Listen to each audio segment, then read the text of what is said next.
সুধী ভক্ত সুজন, আমরা গিয়েছিলাম সাগরকন্যা কুয়াকাটাতে ঘুরতে। সেখানে গিয়ে আমরাও হাজার হাজার ভক্তগণের শুভ আগমন দেখতে পাই এবং সেখানে সকল ভগবানকে একত্রে আমরা দেখতে পাই এবং সাগরকন্যার বুকে নানা ধর্মের মানুষজনকে দেখতে পাওয়া যায়। সেখানে 1.5 কিলোমিটার বিস্তৃত নানা রকমের বাণিজ্য মেলার দোকান বসছিল।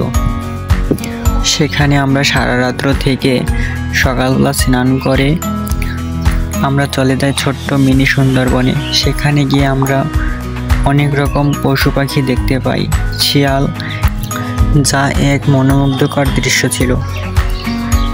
এরপরে আমরা রওনা হলাম বৌদ্ধ মন্দিরের উদ্দেশ্যে। সেখানে আমরা 20 টাকা করে টিকিট কেটে বৌদ্ধ মন্দিরে ঢুকে বৌদ্ধদেবকে দর্শন করে বিউটি বড়ুয়া এবং কুয়াকাটার কুয়োসহ নানা রকম স্থান ভ্রমণ করলাম।